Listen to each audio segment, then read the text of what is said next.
There's also a red brick building with a slanted roof. That's that famous Ryman Auditorium, ladies and gentlemen. When it comes to acoustics in the building, it's second only to the Mormon Tabernacle. That means it's got better acoustics in it than Carnegie Hall. Absolutely phenomenal to hear a concert in that building. And it should be on the top of your list of things to do while you're in this city, folks. The history is phenomenal in that building. Now, looking to your left, ladies and gentlemen, we got our Bridgestone Arena, kind of diagonal to us. Home of our Nashville Predators professional hockey team. This weekend, they got professional bull riding going on. If you're a rodeo fan, you want to check that out all weekend long. They've even got some demonstrations going on at the plaza right there. Opened in 1996, it holds about 20,000 people. It is also the only arena in the United States that has a dog park attached to it. We'll talk more about that in a minute. Right side of the bus, we got the Apple Store. This corner is known as 5th and Broadway in the Assembly Food Hall. Fun things to do. First, I want to point out the National Museum of African American Music. I'm originally from Detroit.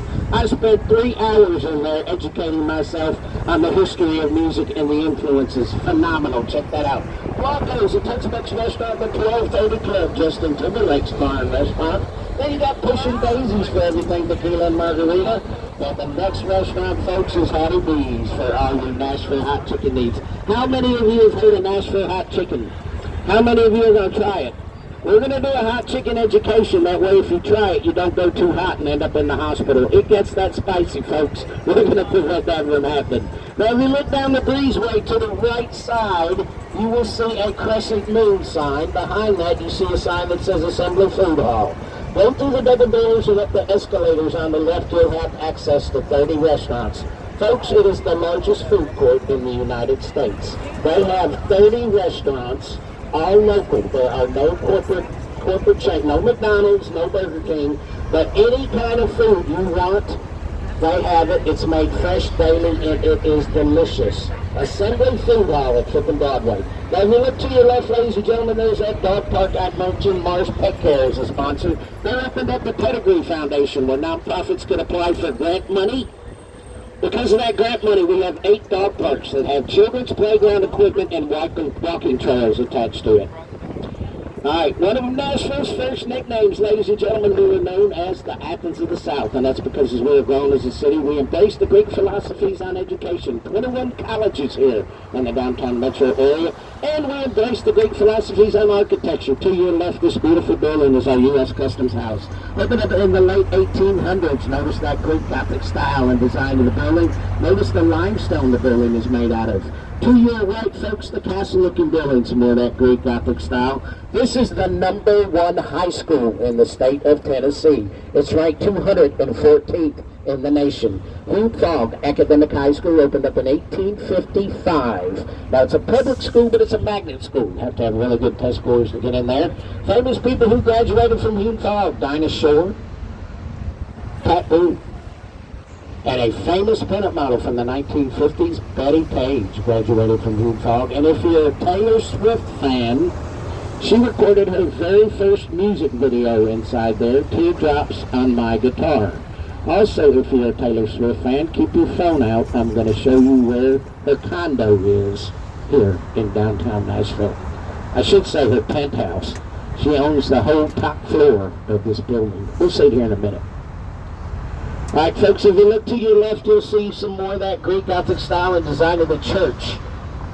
This is 8th Avenue, half a block up on the right. You see it, First Lutheran Church, opened up in the late 1800s. The first sermons were actually preached in German because we had such a large German population here.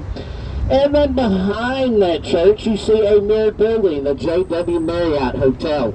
The extension on the side of the building, #1 steakhouse in Tennessee, ranked 4th in the nation when it comes to fine dining. The name of it is Bourbon Steak. It's a great place to go for the bachelorettes, the birthday people, and the anniversary people. Have your friends treat you to a great meal.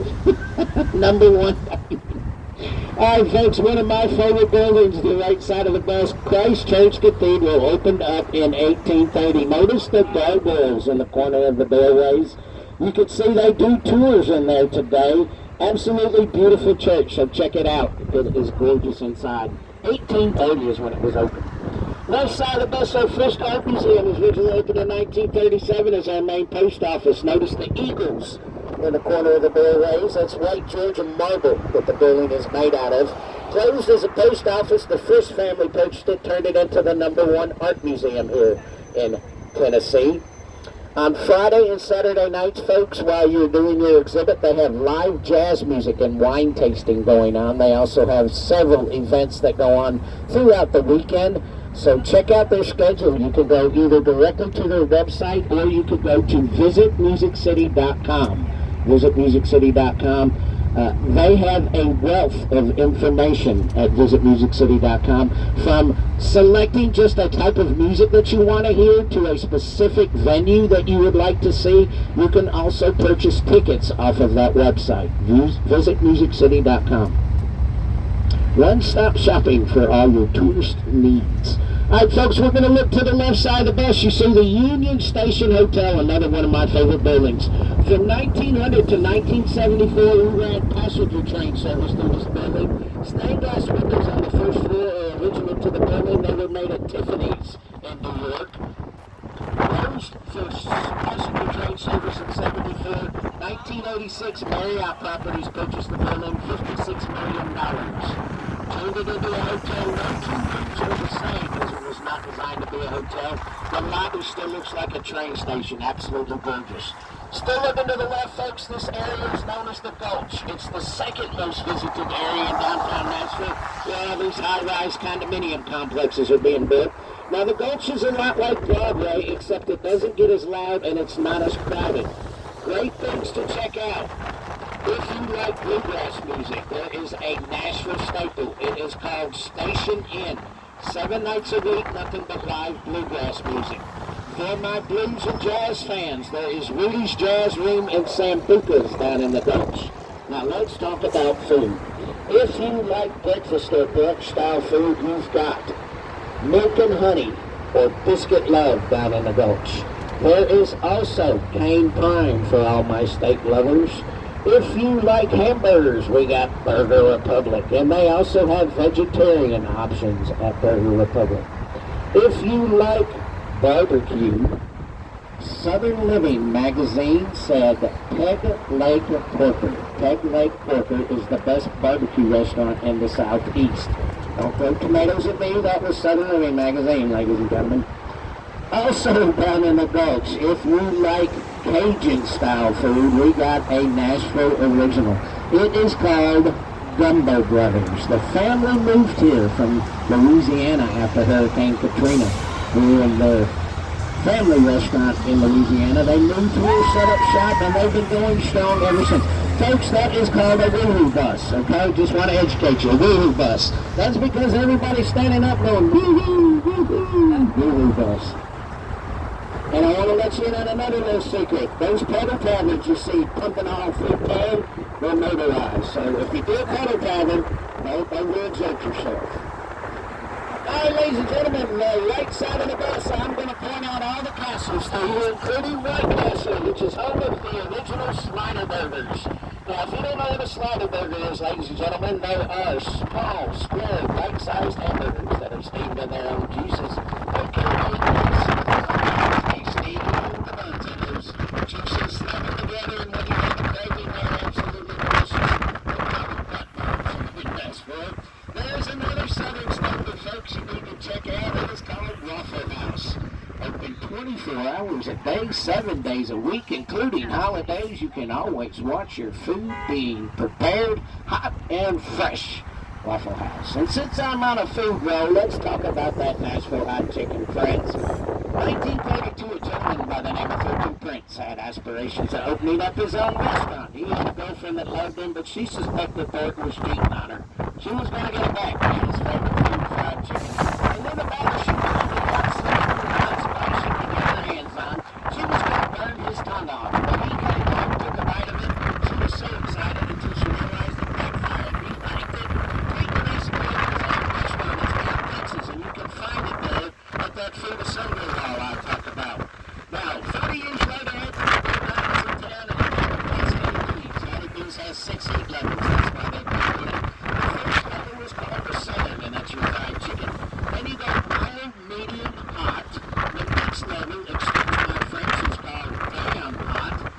hottest, folks, is called Shut the Cluck Up. It is made with ghost peppers, and you have to sign a waiver to meet that heat level. Exactly. Rule number one, if you have to sign a waiver to eat something, don't do it, folks, okay? The mild and medium tends to be about a jalapeno heat. Every bar, every restaurant has their own version of hot chicken. Ask your waiter or waitress based on jalapenos what the heat level is. If they can't answer you, rule number one. Now, folks, we know accidents happen, right? If you should accidentally go too hot, just know we got your back. We've got 7 hospitals here in the downtown metro area. We got you covered. Now, why so many hospitals? You think about the number of wineries, breweries, distilleries, that hot chicken, and those scooters you see flying all over through town. With that lethal combination, somebody's going to need a doctor. We got you covered. Oh, and speaking of those scooters, folks, if you're looking for a great souvenir, feel free to take one of those home with you. Left side of the bus, ladies and gentlemen, all the way at the end of the street. Get ready. Top floor. That is the penthouse. That is Taylor Swift's first home purchase. Left side of the bus. Left side, all the way at the end of the street.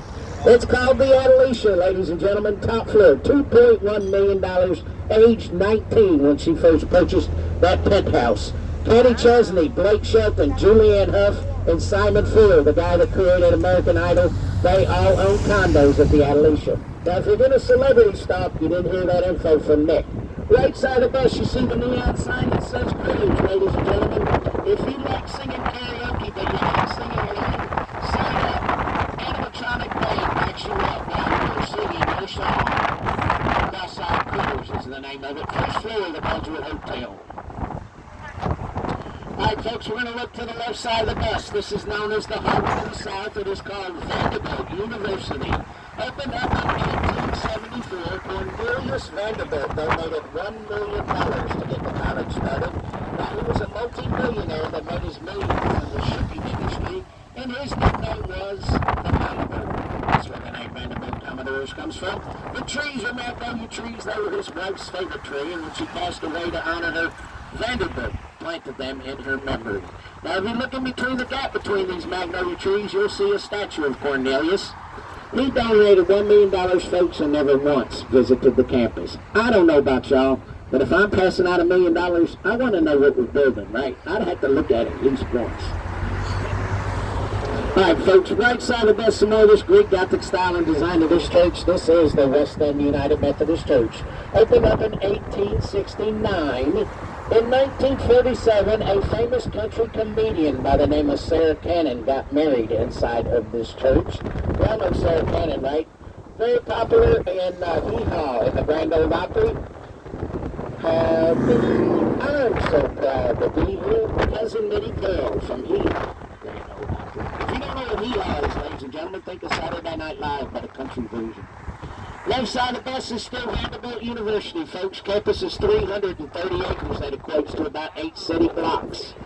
Top 5 programs in order are medical, law, engineering, business, and music. Of those 7 hospitals, Vanderbilt has 3 on their campus. Level 1 Trauma Center, world-renowned Children's Hospital, and a Veterans Hospital.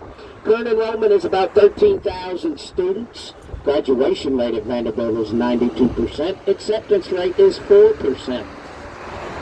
Famous people who graduated from Vanderbilt.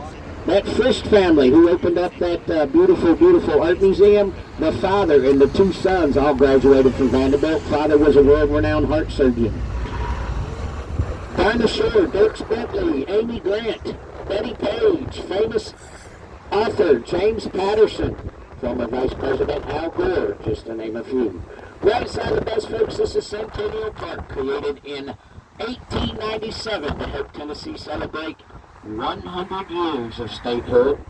Nashville loves to throw a party, and to celebrate that 100 years, we throw a party. We call it the World's Fair, the World's Exhibition. During that exhibition, we had 4 small-scale modeled replicas of famous buildings in that time period. Big Ben, the Sphinx, the Pyramid, and the Parthenon. 1.7 million people came to this park to see the Parthenon. So in the 1900s, we built a full-scale modeled replica, exact in size and detail, as the one in Greece before it fell to ruins. And ladies and gentlemen, to your right,